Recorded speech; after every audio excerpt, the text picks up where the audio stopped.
Hi everyone, welcome back to my channel. After long, I am going to make this video.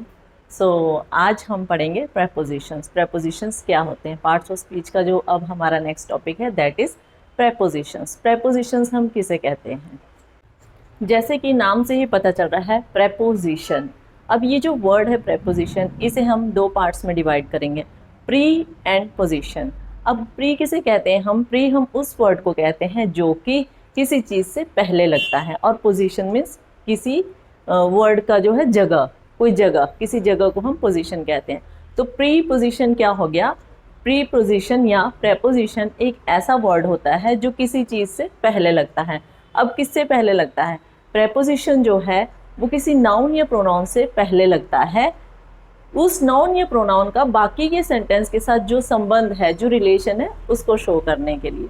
तो अब in other words जो है मैं आपको इसकी डेफिनेशन बताऊंगी कि प्रेपोजिशन क्या होता है। Preposition is a word which is used before any noun and pronoun to show its relation with other sentence, right.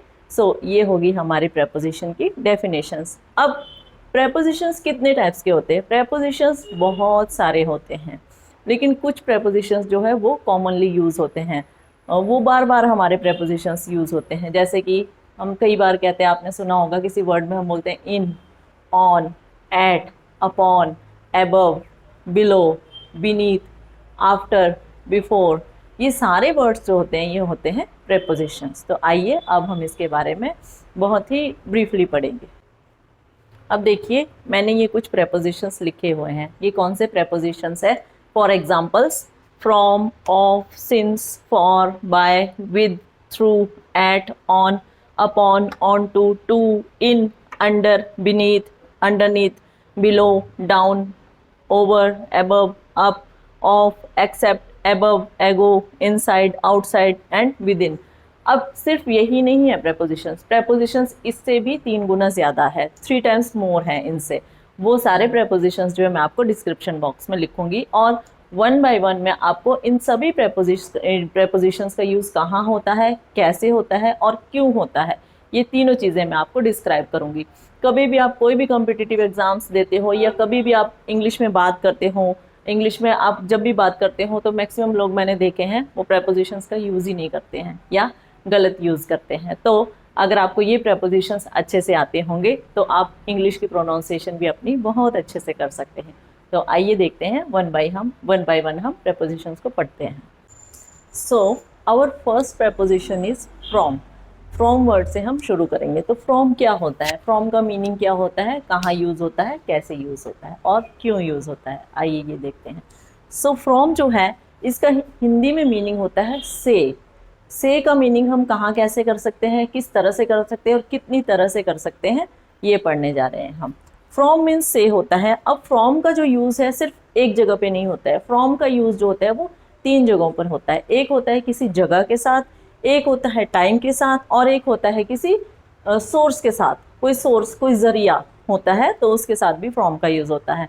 तो फर्स्ट ऑफ ऑल हम देखेंगे प्लेस के साथ कैसे होता है। फ्रॉम का यूज़ जो है किसी प्लेस के साथ कैसे होता है। जैसे कि मान लो कोई इंसान किसी जगह से आ रहा है, किसी जगह को जा नहीं रहा है, किसी जगह से वापस आ रहा है, तो उसके साथ हम फ्रॉम का यूज़ करेंगे। For example, I am coming from Delhi. अब मैं दिल्ली से आ रही हूँ तो मैं क्या लिखूंगी? I am coming from Delhi. Next is they came from park. वो पार्क से आए।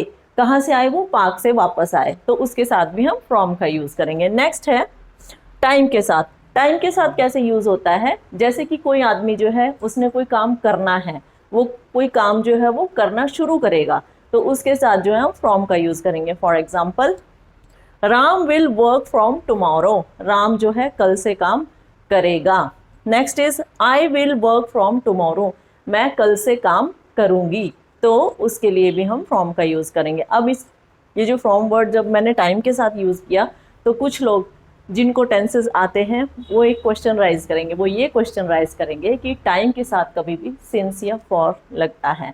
हाँ, लगता है, लेकिन वो तब लगता है जब वो जो है प्रेजेंट परफेक्ट कंटिन्यूस का टेंस होता है, पास्ट परफेक्ट कंटिन्यूस का होता है, या फ्यूचर परफेक्ट कंटिन्यूस का होता है। अदरवाइज जो सिंपल सेंटेंस होता है हमारा, उसके साथ फ्रॉम का यूज़ होता है। नेक्स्ट इज सोर्स, किसी सोर्स के साथ कैसे होता है हमारे फ्रॉम का यूज़?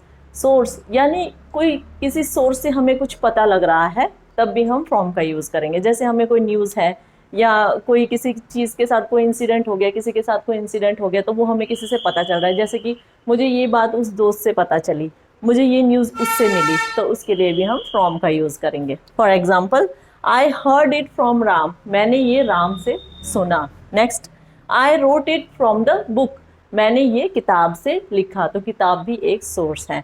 इस तरह से इन 3 तरीकों से जो है फ्रॉम का यूज़ होता है। नंबर 1 है प्लेस, नंबर 2 है टाइम और नंबर 3 है सोर्स। इन तीनों के साथ जो है फ्रॉम का यूज़ होता है। Our next preposition is of, OFF, of. अब ऑफ का क्या मीनिंग होता है, कहाँ यूज़ होता है, कैसे यूज़ होता है और क्यों यूज़ होता है? ऑफ का मीनिंग जो है वो हिंदी में होता है से। अब आप सोचोगे कि फ्रॉम का मीनिंग भी से है, ऑफ का मीनिंग भी से है, तो ये अलग अलग कैसे हुए? अब जो ये हमारा ऑफ होता है OFF और फ्रॉम, इसमें डिफरेंस ये है कि OFF ऑफ जो है उसका यूज़ भी से होता है, यानी किसी चीज़ से अलग होते टाइम होता है। लेकिन कब होता है? जब वो किसी सरफेस से अलग हो रहा है, किसी चीज़ की सतह से अलग हो रही है वो चीज़। जब एक चीज़ दूसरी चीज़ की सतह को छोड़कर अलग होती है तब हम OFF ऑफ का यूज़ करेंगे, फ्रॉम का यूज़ नहीं करेंगे। कैसे करेंगे? जैसे लीविंग अ सरफेस, किसी सरफेस से जब कोई लीव करता है किसी चीज़ को, चाहे वो लिविंग थिंग है चाहे वो नॉन लिविंग थिंग है, राइट, तो हम इसका यूज़ करेंगे। जैसे फॉर एग्जांपल, अब जब हम एग्जांपल देखेंगे तो हम क्लियर कर लेंगे इसको। I picked the bag of the table, मैंने बैग के ऊपर से, मैंने टेबल के ऊपर से बैग को उठा लिया। I picked the bag of the table, मैंने टेबल के ऊपर से बैग को उठा लिया। अब कहाँ से उठाया हमने बैग को? टेबल के ऊपर से। टेबल की सतह के साथ जो है बैग टच हो रहा था, तो उसको जब हमने उठाया तो हम लिखेंगे OFF ऑफ, ना कि from. That will be wrong, that will be grammatically absolutely wrong, तो हम इसके लिए ऑफ का यूज़ करेंगे। Next example is, I am wiping the dust of the TV, मैं टीवी के ऊपर से जो है डस्ट को साफ कर रही हूँ। अब डस्ट कहाँ है? टीवी के सरफेस पे है, तो उसको हम क्या कर रहे हैं? वाइप ऑफ कर रहे हैं। तो उसके लिए वाइप फ्रॉम नहीं आएगा, उसके लिए हमें आएगा वाइप ऑफ। तो इस तरह से ऑफ का यूज़ होगा। Next is, squirrel jumped of the tree. अब स्क्विरल जो है गिलहरी को कहते हैं हम। स्क्विरल कहाँ बैठी है? ट्री के ऊपर। ट्री के साथ जब ट्री के ऊपर जब वो बैठी है तो वो टच हुई है, ट्री के जो सरफेस है उससे टच हुई है। तब जब वो स्क्विरल जंप करेगी तो वो उस सरफेस को लीव करेगी, तो हम इसके साथ ऑफ का यूज़ करेंगे। Next is, move the glass of the table. अब हम अगर टेबल ग्लास के ऊपर रखते हैं तो क्या होता है? वो ग्लास जो है टेबल के सरफेस को टच करता है, तो जब हम उस ग्लास को उठा रहे हैं तो वो दोनों के सरफेस जो है आपस में अलग हो रहे हैं। इस कंडीशन में भी OFF ऑफ का यूज़ होगा। Our next preposition is since. अब सिंस और फॉर, इसमें बहुत सारे लोगों को कन्फ्यूज़न होता है, तो आज अगर आप इस टॉपिक को ध्यान से सुनोगे तो ये कन्फ्यूज़न आपका हमेशा हमेशा के लिए क्लियर हो जाएगा। तो आइए देखते हैं सिंस का यूज़ कहाँ होता है। सिंस का सबसे पहले मीनिंग आता है। सिंस का मीनिंग भी से ही है, लेकिन सिंस का यूज़ किसके साथ होता है? सिंस का यूज़ जो होता है वो होता है टाइम के साथ। कौन से टाइम के साथ? एक पॉइंट ऑफ टाइम के साथ, जो एग्जैक्ट पॉइंट होता है जिसमें कि टाइम एग्जैक्टली बताया गया होता है, उसके साथ जो है सिंस का यूज़ होता है। अब पॉइंट ऑफ टाइम किसे कहेंगे? मैंने तो कह दिया पॉइंट ऑफ टाइम, लेकिन हर किसी को नहीं है पता पॉइंट ऑफ टाइम किसे कहते हैं। टाइम तो टाइम होता है, उसको पॉइंट ऑफ टाइम हम कैसे काउंट करेंगे? तो अब ये जो मैं आपको टॉपिक एक्सप्लेन करूँगी इससे आपको ये समझ में आ जाएगा कि पॉइंट ऑफ टाइम क्या होता है और पीरियड ऑफ टाइम क्या होता है। पीरियड ऑफ टाइम के साथ लगता है फॉर और पॉइंट ऑफ टाइम के साथ लगता है सिंस। तो पहले आप ध्यान से ये देखें कि पॉइंट ऑफ टाइम क्या होता है, किसे कहते हैं पॉइंट ऑफ टाइम। अगर ये इस तरह का टाइम आपके सामने आए और वो सेंटेंस जो हो हमारा वो प्रेजेंट परफेक्ट कंटिन्यूस का हो या पास्ट परफेक्ट कंटिन्यूस का हो या फ्यूचर परफेक्ट कंटिन्यूस का हो, तो उसके साथ सिंस का यूज़ होगा, तभी आपका सेंटेंस जो है वो ठीक होगा, वही एक्यूरेट होगा, otherwise it will be wrong. आइए देखते हैं। सिंस मीन्स से। सिंस का यूज़ होता है पॉइंट ऑफ टाइम के साथ, मीन्स डेफिनिट टाइम के साथ होता है। अब जो सिंस है, पॉइंट ऑफ टाइम हम किसे कहते हैं? पॉइंट ऑफ टाइम हम इन चीज़ों को कहते हैं, जैसे कि आपको कोई टाइम बता रहा है exact 4 PM, 2 PM, 3 PM, 1 PM, 1:30 PM, 2:30 PM, 2:15 PM, इस तरह से। तो ये सारा जो होता है हमारा, ये होता है पॉइंट ऑफ टाइम। नेक्स्ट होता है, जैसे आपको ईयर बता रहा है, एग्जैक्ट ईयर बता रहा है कि ये चीज़ जो है इस साल में हुई है, मेरा बर्थ जो है इस साल में हुआ है। एक हमारा जो इंडिपेंडेंस डे है वो कब होता है सेलिब्रेट, हमारा जो कंट्री है वो कब हुआ है फ्री, वो हुआ है 1947 को। हमें फ्रीडम कब मिली है, 1947 को। तो वो भी हमारा जो है पॉइंट ऑफ टाइम है। नेक्स्ट इज जैसे कि आपको कोई ये बता देते हैं week, days of the week, Monday, Tuesday, Thursday, Wednesday, ये सारे जो है ये भी पॉइंट ऑफ टाइम होते हैं। उसके बाद जैसे आपको कोई ये कह रहा है कि वो कुछ काम जो है वो सुबह से कर रहा है, दोपहर से कर रहा है, शाम से कर रहा है या रात से कर रहा है, तो वो भी पॉइंट ऑफ टाइम है। मॉर्निंग, इवनिंग, नाइट एंड नून या आफ्टरनून, ये सारा।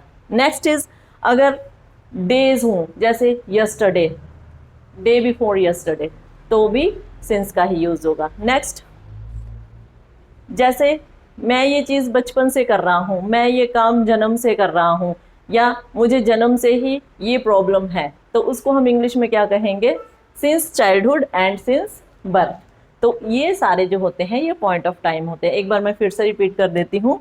Since 4 PM, 3 PM, 2 PM, etcetera. Next, since the name of the year, since days of the week, since time, morning, evening, since days, yesterday, day before yesterday. या जैसे कि आपकी अवस्था है, अवस्था किसे कहते हैं हम, चाइल्डहुड, जिसे हम कहते हैं बाल्यावस्था, युवावस्था, या बाय बर्थ, जन्म से। ये सारे जो होते हैं हमारे पॉइंट ऑफ टाइम होते हैं। अब इनके एग्जाम्पल्स भी हम देखेंगे जिससे आपको ये चीज़ें और क्लियर हो जाएंगी। जैसे सिंस के एग्जाम्पल्स ये हैं, देखो।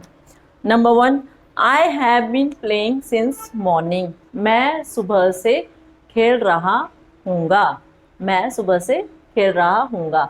तो इसके साथ क्या आया, सिंस आया। क्यों आया, क्योंकि यहाँ पर टाइम जो है वो है सुबह, सुबह मीन्स मॉर्निंग। अब मॉर्निंग के साथ क्या बताया था मैंने, मॉर्निंग जो है पॉइंट ऑफ टाइम है, तो इसके साथ सिंस का यूज़ होगा। उसी तरह से नेक्स्ट है हमारा, he has been working since Monday. अब मंडे क्या है, Monday day of the week है, तो मंडे के साथ भी सिंस का यूज़ होगा, वो मंडे से जो है वो काम कर रहा होगा, तो इसलिए इसके साथ भी सिंस का यूज़ हुआ। अब एक चीज़ और बताती हूँ मैं आपको इसमें, जो इस टॉपिक से रिलेटेड नहीं है बट इम्पॉर्टेंट है। क्या है, आपने देखा होगा मैंने मॉर्निंग का एम छोटा लिखा, लेकिन मैंने मंडे का एम जो है वो बड़ा लिखा, कैपिटल लिखा। क्यों लिखा, जो मैंने आपको एक टर्म बताई थी कि कैपिटल लेटर्स का यूज़ कहाँ होता है, तो उसमें जो हमारे डेज ऑफ द वीक होते हैं, कहीं पर भी डेज ऑफ द वीक आएंगे तो उसका जो लेटर होगा वो कैपिटल होगा। अगर ये भी आप कैपिटल नहीं लिखेंगे तब भी आपका पूरे का पूरा सेंटेंस जो है वो चेक करने वाला रॉन्ग कर सकता है, क्योंकि ग्रामेटिकल मिस्टेक जो होती है सब्जेक्ट में एक भी हो जाए तो पूरा सेंटेंस इनकरेक्ट काउंट होता है। सो इन चीज़ों का आप ध्यान दीजिएगा। Our next preposition is for. For क्या होता है, फॉर भी से के लिए यूज़ होता है, टाइम के लिए यूज़ होता है, लेकिन फॉर का जो यूज़ होता है वो होता है पीरियड ऑफ टाइम के साथ। अब पीरियड ऑफ टाइम क्या होता है, पीरियड ऑफ टाइम होता है समय की अवधि, समय का कोई हिस्सा, उसे हम कहते हैं पीरियड ऑफ टाइम। अब कौन से टाइम होते हैं जिसे हम पीरियड ऑफ टाइम कहते हैं, आओ देखते हैं। जैसे नंबर 1 पे हमने लिखा फॉर सेकेंड्स। अब हम टाइम के छोटे से यूनिट से शुरू करेंगे, smallest unit of time, the smallest unit of time is second, तो हम सेकेंड से शुरू करेंगे। 2 सेकेंड, उससे बड़ा 2 minute, 2 hour, 2 days, 2 weeks, 2 months, 2 years, 2 decades, 2 centuries. 2 की जगह कुछ भी हो सकता है यहाँ पे, 1 से लेके इन्फिनिटी तक, लेकिन second, minute, days, weeks, years, centuries, ये जो होते हैं ये होते हैं हमारे पीरियड ऑफ टाइम। नेक्स्ट है हमारा फॉर ए लॉन्ग, बहुत टाइम से। जब आप किसी चीज़ के साथ ये कह रहे हो कि वो इस काम को बहुत टाइम से कर रहा है, तो बहुत टाइम से जो है that is also period of time, उसके साथ भी फॉर का यूज़ होगा। फॉर ए लॉन्ग, उसे हम कहेंगे फॉर ए लॉन्ग। अब किसी काम को हम कहते हैं कि अभी कर रहा है, वो अभी से लगा करने या थोड़े समय से लगा करने, तो उसे हम कहते हैं अ वाइल, तो उसके साथ भी फॉर का यूज़ होगा, for a while. Next is for many. Many जब किसी टाइम के साथ आ जाता है वो भी पीरियड ऑफ टाइम होता है। Many days, many weeks, many months, many years, many centuries, many decades, ये सब भी जो है पीरियड ऑफ टाइम होते हैं। अब सिंस और फॉर ये आपने याद रखने हैं, दोनों आपको मैंने बता दिए, आपको ईजीएस्ट वे बता दिया इनको याद रखने का। अब इससे भी ईजी वे एक और बताती हूँ मैं आपको, फॉर और सिंस को कैसे याद रखते हैं। आपने क्या करना है, फॉर और सिंस दोनों में से जो भी आपको ईजी लगता है वो याद कर लेना। अगर आपको ये फॉर वाले ईजी लग रहे हैं तो आपने ये याद रख लेने हैं। अगर आपको सिंस वाले ईजी लगते हैं तो आपने सिंस वाले याद रख लेने हैं, जो टाइम से रिलेटेड है। ये तो हमें पता ही है कि ये दोनों टाइम के लिए ही यूज़ होते हैं। तो अगर आप एक को याद रख लोगे तो उसके अलावा जो भी टाइम पीरियड आपके सामने आएगा या पॉइंट ऑफ टाइम आपके सामने आएगा वो होगा अदर का। अगर आप फॉर वाला यूज़ कर लेते हैं, फॉर वाला जो है वो याद कर लेते हैं, पीरियड ऑफ टाइम ये याद कर लेते हैं, तो इसके अलावा जो भी टाइम से रिलेटेड आएगा that will be point of time. तो उसके साथ क्या लगेगा, सिंस लगेगा। तो जो आपको इजी लगता है उसे याद कर लो, उसके अलावा जो दूसरा रहता है उसको अदर वाला लगा दो। तो इस तरह से ये ईजीएस्ट वे है इसको याद रखने का। तो आज के लिए बस इतना ही। मैं सिर्फ इतने ही प्रपोजिशंस आज करवाऊंगी, क्योंकि बहुत ज़्यादा करवा दूं तो वो समझने में मुश्किल हो जाते हैं और मुझे भी समझाने में मुश्किल हो जाते हैं। इसलिए मैं थोड़े थोड़े करके आपको प्रपोजिशंस करवाऊंगी, ताकि जिसको जो नीड है, मैं टाइटल में भी लिख दूंगी कि इस टॉपिक में जो है ये प्रपोजिशंस हैं। तो जिसको जिस प्रपोजिशन की नीड है या जो प्रपोजिशन समझ में नहीं आता है वो उसी टॉपिक को ओपन करके, उसी वीडियो को ओपन करके देख सकता है। So this is all for today. Thank you.